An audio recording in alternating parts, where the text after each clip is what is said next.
Hey guys, I'm kind of excited. We're getting almost done. This is chapter 7 test review. I'll make it through as many questions here as I can while I'm making dinner. And you don't have to do this review, but take notes on the review. You're welcome to do the review, but just take notes and then you can use those notes on your test. That's exactly what I would do. Okay, so here we go. This is going to be a parabola. And the rule with parabolas were to get the square term by itself and everything on the other side. So it's x squared, and I'm going to move the negative 3y and the plus 3 on the other side because I'm going to subtract 3y and add 3. Because x is squared, it's either smiling or frowning.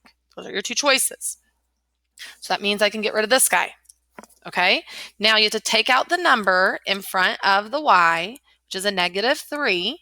And that makes this a y. That will change this sign to a -1. So that means the vertex, x from x, y from y, change the sign, is 0, 1. 4p is -3, which means it's frowning. So over 0, up 1, and it's frowning. My answer is A.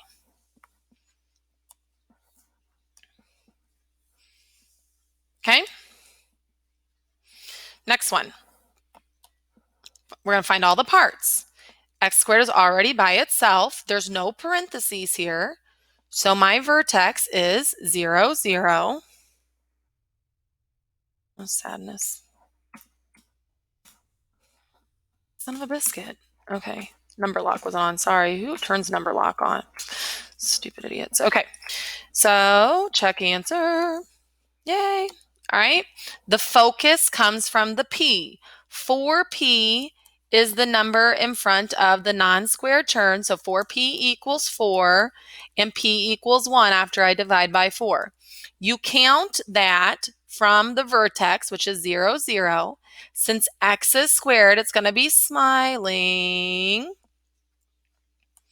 Okay. And I need to count from there 1, and the focus always on the inside. So my focus is over 0, up 1. Okay. The directrix is the same distance away, but on the outside. That guy is going to be y equals a number, and that number is going to be -1. Okay, now we're going to have to graph it. I think that might be a little bit tricky, the graphing. Okay.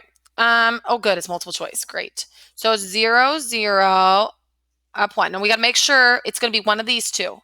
So all you have to do is plug in a point to see if it's true. Let's plug in like 2. These are counting by 2s. Do you see this? Or let's plug in 4. Do you see how nice 4 is?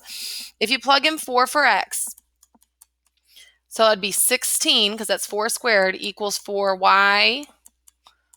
Y is going to be 4. So the point 4, 4 needs to be on the graph. The answer is going to be B, the wider one.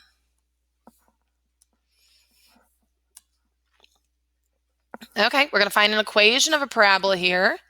They're telling me where the focus and the vertex is. So the vertex is 0, 0. The focus is over here at -5, 0, which means the parabola has to go this way to make the eyeball on the inside. So that means y is squared. Okay, and it's going to be 4p times x. 4px. P is how far that guy is away, and it's 5. So y squared is 4 times, actually it's -5x, which is going to be -20x. So it's going to be y squared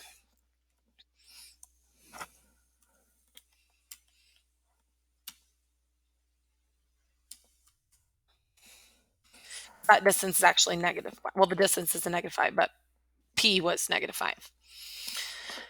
Okay, we're doing pretty good. Okay, we're looking at a circle here, guys.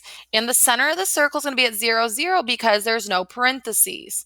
So that means this guy is out. Do you see how the center up is up a little higher? So B is out, C is out. So we're down to just A or D. You just have to remember that it equals R squared. So R squared is 15.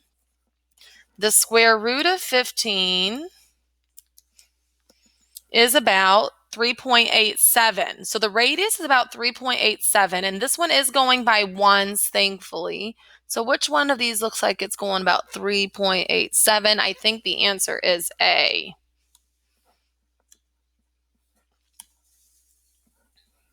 Okay, this one we're going to actually have to do ourselves. We're going to reorganize our terms. You're going to want to write this one down, I'm sure. X squareds with x's, y squareds with y's. Okay, and now we're going to have to complete the square. We're going to complete the square. We're going to find the magic number and add it to both sides twice. You take half of 6 and then square it.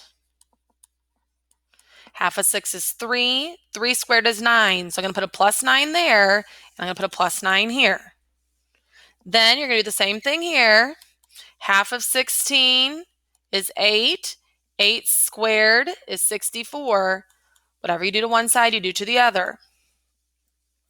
So the way we can write this now is x plus whatever it was when you halved it, plus y minus 8. And then I'm going to take 9 plus 64, and I get 73. Okay, this tells me a lot. It tells me what the center is. The center comes from x parenthesis, y parenthesis, change the sign. So this comes from here and here, change the sign, and you get -3, 8. What is the radius? It equals the radius squared. So that's the radius squared. So the radius squared is 73. So make sure you square root it, and you're just going to leave it as that nasty square root in your answer. A lot of you are going to want to tell me that is regular 73, but it says square root of 73. And find the circle. Center is at -3, 8. Looks like this one. It has to be this one, doesn't it? Yeah. Okay. Okay, so that is parabolas and circles. I'm going to stop the video here, and that is questions 1 through 5.